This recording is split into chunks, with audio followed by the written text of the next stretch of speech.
Pemirsa, sehari pasca pencoblosan, calon presiden nomor urut 1 dikabarkan bertemu dengan sejumlah tokoh politik, salah satunya ialah Ketua Umum Partai Nasdem Surya Paloh. Sementara itu paslon nomor urut 2 menjalankan aktivitasnya masing-masing, sedangkan tim pemenangan nasional paslon 03 beserta Capres Ganjar Pranowo dan Cawapres Mahfud MD menggelar rapat konsolidasi dan evaluasi hasil sementara Pilpres 2024. Untuk mengetahui informasi selengkapnya kita sudah terhubung dengan reporter Metro TV Andromeda Arizal langsung dari Diponegoro 10 Rumah Pemenangan Amin, kemudian Sheha Al-Hadar di Kartanegara Jakarta Selatan, serta ada Jose Nicole dari Media Center TPN Ganjar Mahfud.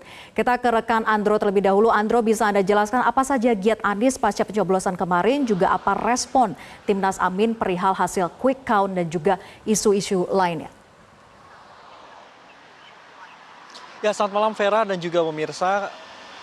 Kami berada di Jalan Diponegoro 10, ini merupakan Timnas Amin, dan kalau kami menjelaskan sedikit agenda dari Anies pasca pencoblosan yang dilakukan kemarin pada 14 Februari 2024, hari ini Anies Rashid Baswedan melakukan agenda internal. Namun kami mendapatkan informasi tadi pada pagi hari Anies sempat bertemu dengan Ketua Umum Partai Nasdem Surya Paloh, dan hal ini pun dibenarkan oleh Bendahara Umum Partai Nasdem Ahmad Sahroni. Dan kalau kami melihat memang di hari pada saat pencoblosan itu 14 Februari bahwa Anies memang betul selain bertemu dengan tokoh-tokoh lainnya selain Surya Paloh, kemudian juga kemarin dengan Yusuf Kala, dan di siang harinya berdasarkan dari postingan di salah satu media sosial bahwa Anies bertemu dengan tim hukum dari Amin. Tadi dari postingan yang kami terima bahwa Anies memberikan apresiasi dan juga semangat pada tim hukum Amin ini, dan juga tadi dijelaskan bahwa perjuangan ataupun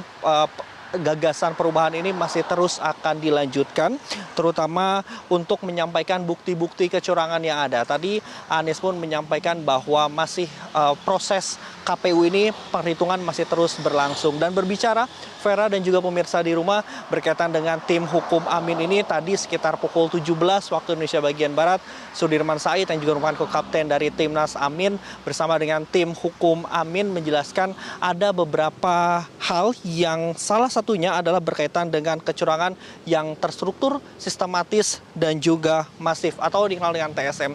Tadi Timnas ataupun juga tim hukum Amin menjelaskan setidaknya ada 9 hal kecurangan yang dijelaskan. Ada beberapa hal poin yang paling penting adalah berkaitan dengan penggelembungan surat suara melalui sistem IT di KPU yang masif. Perihal C1 yang diinput ini berbeda dengan yang disampaikan oleh KPU. Kemudian juga tadi dijelaskan juga bahwa dalam salah satu paslon ada surat suara yang sudah tercoblos sangat banyak. Kemudian yang tak kalah pentingnya adalah mengenai pengerahan aparat melalui kepala desa. Tadi beberapa kecurangan-kecurangan ataupun potensi kecurangan ini tadi dijelaskan oleh tim hukum Amin yang nantinya ini akan menjadikan bukti kedepannya kepada Bawaslu ataupun juga pada proses selanjutnya.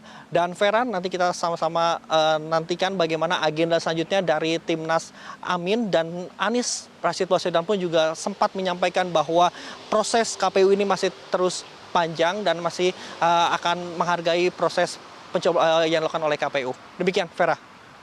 Baik, terima kasih rekan Andro. Kemudian kita bergeser ke rekan Sheha Al-Hadar yang ada di Kartanegara, Jakarta Selatan. Sheha, bisa Anda ceritakan bagaimana situasi terkini di sana? Apakah dari tim Prabowo Gibran juga masih melakukan aktivitas pemantauan atau apa yang dilakukan di sana? Selamat malam Vera dan juga pemirsa. Seperti yang kita ketahui bahwa memang Prabowo Gibran ini masih unggul dari berbagai quick count dari lembaga survei maupun juga dari real count yang dilaksanakan oleh KPU. Update terakhir ini masih di atas angka 56, lebih dari 56% seperti itu suara yang mereka raih. Dan bila kita mengingat kemarin hari H pencoblosan ini memang Prabowo dan Gibran sudah melaksanakan berbagai selebrasi atau perayaan atas kemenangannya dari data-data quick count seperti itu. Misalnya tadi malam sudah melaksanakan perayaan di Istora Senayan. Nah, untuk hari ini memang Prabowo dan Gibran ini tidak melaksanakan agenda secara bersamaan karena memang hari ini Prabowo ada di Jakarta, kemudian Gibran kembali ke Solo. Nah, kalau tadi pagi Prabowo Gibran ini sudah nyekar ataupun berziarah ke makam kedua orang tuanya yang di Karet Bifak maupun juga di TPU Tanah Kusir. Seperti itu. Kemudian setelah dari berziarah, ia kemudian bertolak untuk transit ataupun mampir ke kantor milik Watimpres, Ketua Watimpres Wiranto, dan kemudian setelah itu itu ia berkunjung ke rumah mantan panglimanya atau pimpinannya ketika ia masih berada atau menjabat sebagai TNI AD, yaitu almarhum Jenderal Wismoyo seperti itu. Nah, kemudian dari situ memang tidak ada agenda lagi yang diberikan ataupun informasi yang kami dapatkan, memang Prabowo tidak melakukan agenda apapun lagi setelah itu. Kemudian untuk Gibran memang terkonfirmasi bahwa saat ini dia sudah berada di Solo. Nah, sementara itu untuk dari tim kampanye nasional maupun tim kampanye daerah ini memang terlihat sudah merayakan perayaannya masing-masing. Seperti itu tadi misalnya ada kegiatan bagi-bagi coklat ataupun bagi-bagi bunga di sekitaran Jakarta, karena memang kemarin itu juga hari pencoblosan sekaligus hari Valentine. Jadi TKN ini memang sekaligus merayakan kemenangan Prabowo Gibran menurut hasil quick count atau real count sementara, namun mereka juga sekaligus merayakan hari Valentine. Nah, untuk saat ini memang tidak ada kegiatan, dan untuk besok juga kami masih akan terus update Anda apakah besok akan ada kegiatan baik dari TKN maupun juga dari pasangan calon Prabowo dan Gibran. Sementara itu, Vera, kembali ke Anda. Baik, terima kasih. Kemudian kita bergeser dari Sheha ke Jose Nicole. Jose, seperti apa aktivitas dari Paslon 03 maupun juga TPN hari ini, dan apa-apa saja poin yang dibahas? Ya baik, selamat malam Vera dan juga pemirsa. Hari ini pasangan calon nomor urut 3 Ganjar Pranowo Mahfud MD menghadiri rapat internal dan juga evaluasi yang dihadiri langsung oleh seluruh ketua umum partai pengusung dan juga para pimpinan dari tim pemenangan nasional atau TPN Ganjar Mahfud. Setidaknya ada beberapa agenda dan juga poin penting yang dibahas dalam agenda tersebut. Yang pertama adalah berkaitan dengan rekapitulasi suara. TPN telah menentukan sikap hanya akan merujuk kepada real count atau perhitungan resmi yang dilakukan oleh Komisi Pemilihan Umum sebagai rujukan perolehan suara secara menyeluruh.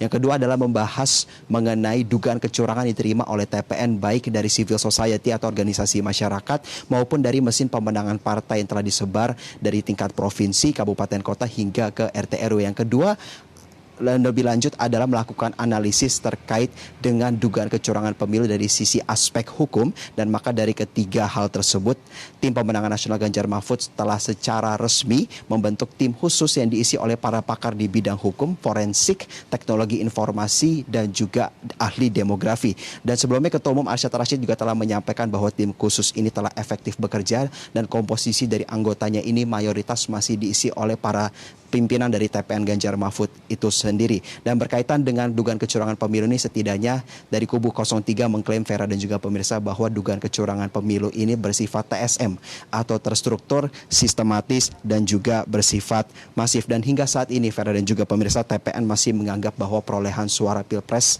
2024 dari kubu 03 ini terdapat anomali jika disandingkan dengan perolehan suara dari para partai pengusung secara nasional. Dan juga ada pun arahan spesifik yang disampaikan oleh Ketua Umum PD Perjuangan Megawati Soekarno Putri kepada Ketua TPN Ganjar Mahfud, Arsyad Rashid, menyampaikan bahwa penelusuran mengenai proses pemilu 2024 ini harus didalami secara komprehensif dari sisi legal ataupun dari sisi hukum. Dan informasi lainnya dapat kami sampaikan, Vera dan juga pemirsa, terkait dengan rekapitulasi suara sementara oleh pihak KPU. Melansir langsung dari situs KPU bahwa dari total 46,52% surat suara hasil C pleno yang diterima oleh KPU, pasangan calon nomor 3 Ganjar Mahfud masih berada dalam posisi ketiga dengan total suara 17,99% atau setara dengan 8.580.000 suara. Untuk sementara demikian, Vera yang dapat kami laporkan. Kembali ke Anda di studio.